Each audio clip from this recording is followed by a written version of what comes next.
आप देख रहे हैं सुदर्शन न्यूज। नमस्कार, सुदर्शन छत्तीसगढ़ देख रहे हैं आप और मैं हूं आपके साथ स्मारिका ठाकरे। पूरा देश कोरोना संक्रमण से जूझ रहा है और ऐसे में लगभग सभी राज्यों में बाजार बंद है, लॉकडाउन लगा हुआ है। बावजूद इसके जिस राज्य में सरकार गौ यानी कि गाय को अपना मूल मन समझती है, वहां गौ तस्करी धड़ल्ले से जारी है।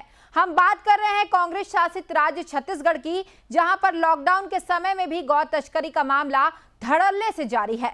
जिस राज्य में केवल गौठानों को सुदृढ़ करने के लिए 175 करोड़ की राशि का आवंटन किया गया है, उस राज्य में अगर लॉकडाउन के दरमियान भी गौ तस्करी हो तो इस पर कार्रवाई करना बेहद आवश्यक है। पहले देखिए हमारी खास रिपोर्ट।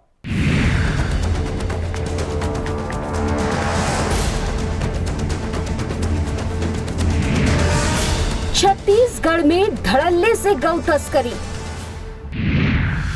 गौ तस्करों के आगे बौना प्रशासन। गौ तस्करों पर सख्ती का।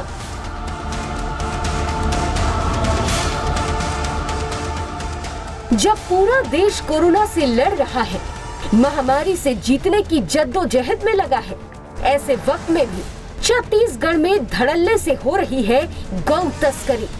कांग्रेस सरकार के कानों पर जूं तक नहीं रेंग रही, जबकि राज्य सरकार नरवा, गरवा, घुरवा, बाड़ी पायलट प्रोजेक्ट चला रही है, जिसके तहत सरकार अपने कार्य के केंद्र बिंदु में केवल और केवल गांव और किसानों को प्राथमिकता देने की बात करती है।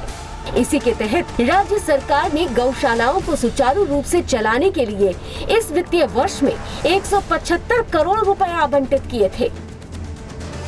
ऐसे में जहां एक तरफ सरकार गोवंशों को बचाने और किसानों को आर्थिक रूप से समृद्ध बनाने की योजना बना रही है, वहीं दूसरी तरफ छत्तीसगढ़ के अलग अलग क्षेत्रों में गोवंश तस्करी के मामले तेजी से बढ़ रहे हैं। आंकड़े बताते हैं कि पिछले 10 दिनों में आधा दर्जन से ज्यादा मामलों में गौ सेवकों ने गोवंशों की जान बचाई। ये गोवंश तस्करों के माध्यम से कत्ल खानों में ले जाए जा रहे थे। इन आंकड़ों को जरा गौर से देखिए। गौवंश पर अत्याचार। बलौद जिले में 80 गौधन पकड़े गए।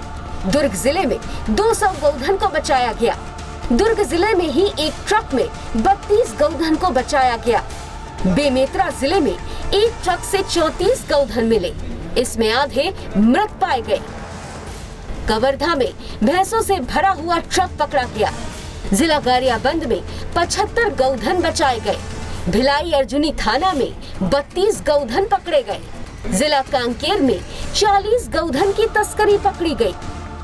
तो देखा आपने, इन आंकड़ों में दुर्ग संभाग का नाम बार बार आ रहा है। इसी दुर्ग संभाग से मुख्यमंत्री भूपेश बघेल आते हैं, प्रदेश के गृह मंत्री ताम्रध्वज साहू आते हैं, प्रदेश के कृषि मंत्री रविंद्र चौबे आते हैं, प्रदेश के वन मंत्री मोहम्मद अकबर आते हैं। फिर भी गौ तस्करी धड़ल्ले से जारी है।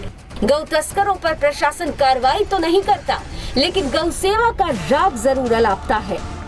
गौ तस्करी को लेकर लगातार सूचनाएं प्राप्त हो रही थी। इसी तारतम्य में पुलिस अधीक्षक महोदय गरियाबंद श्री भोजराम पटेल सर ने हमें फिंगेश्वर थाना को निर्देशित किया कार्रवाई के लिए, और 75 नग मवेशी बासिन से हमने बरामद किया। इससे एक बात तो साफ है कि गौ तस्करी को रोकने में प्रशासन फेल साबित हो रहा है। गौ सेवक अपनी जान जोखिम में डालकर गौवंशों की जान बचा रहे हैं। अब ऐसे में सबसे बड़ा सवाल यही कि छत्तीसगढ़ की भूपेश बघेल सरकार गौ तस्करी पर कब सख्त कार्रवाई करेगी, कब ऐसे मामलों पर रोक लगेगी, कब छत्तीसगढ़ में गौवंश सुरक्षित रह पाएंगे। छत्तीसगढ़ की कांग्रेस सरकार गौवंशों को लेकर के कई तरह की योजनाएं चला रही हैं। गोधन न्याय योजना, गोठान योजना समेत कई तरह की योजनाओं के जरिए लगातार किसानों को समृद्ध करने की बात करती है। लेकिन जिस तरह से छत्तीसगढ़ में लगातार तस्करी का मामला बढ़ रहा है, उससे साफ है कि सरकार की योजनाएं अलग हैं, लेकिन ज़मीनी स्तर पर कड़वी हकीकत लगातार सामने आ रही है। ऐसे में ज़रूरत है कि सरकार ज़मीनी स्तर पर पहल करे और गौ तस्करी के मामलों में कमी आए। कैमरा पर्सन विश्व प्रकाश पुरेना के साथ योगेश मिश्रा, सुदर्शन न्यूज रायपुर, छत्तीसगढ़। छत्तीसगढ़ में एक तरफ जहां गौ सेवा और गौ रक्षा को लेकर राज्य सरकार द्वारा अनेक प्रयास किए जा रहे हैं, इसके बावजूद भी छत्तीसगढ़ में गौ माता के ऊपर अत्याचार थमने का नाम नहीं ले रहा। ऐसे में लगातार छत्तीसगढ़ में गौ तस्करी का मामला सामने आ रहा है, जिसको देखते हुए छत्तीसगढ़ के जांजगीर चांपा जिले के डोमादी गांव में गौ रक्षा को लेकर एक अनूठी पहल देखने को मिली है, जहां गौ रक्षा के लिए जैजेपुर ब्लॉक के अंतर्गत आने वाले एक छोटे से गांव डोमादी बाटापारा के कुछ युवाओं ने गौ रक्षा को लेकर अनेक प्रयास किए जा रहे हैं। सेवा किया था और खुरा चपका था उसका, उसका बहुत कीड़ा था, 100-200 कीड़ा निकाला था। उसको मतलब छान बांध कर मतलब खूब तक खेत का दवाई लगाया था और धो मान कर उसको साफ के 3-4 बार साफ किया था। हाँ, उसके बाद में फिर बछड़ा अच्छा सोया था, कुछ नहीं किया था बछड़ा। फिर साफा पूरा उसको कीड़ा निकाल कर पूरा 3-4 बार साफ किया था वो बछड़ा अच्छा हो। नक्सलियों के खिलाफ चलाए जा रहे अभियान में पुलिस के जवानों को बड़ी सफलता हाथ लगी है। आपको बता दें कि पुलिस के जवानों की तरफ से नक्सलियों को पकड़ने के लिए अभियान चलाया जा रहा था, तो वहीं इस अभियान के तहत जवानों ने घेराबंदी कर 2 नक्सलियों को गिरफ्तार कर लिया है। तो वहीं गिरफ्तार नक्सलियों में से एक चिंता गुफा थाना एराबोर और दूसरा एलार मडगू थाना का रहने वाला है। दरअसल ये नक्सली जन मिलिशिया के सदस्य थे, जिनको जवानों ने गिरफ्तार कर लिया है।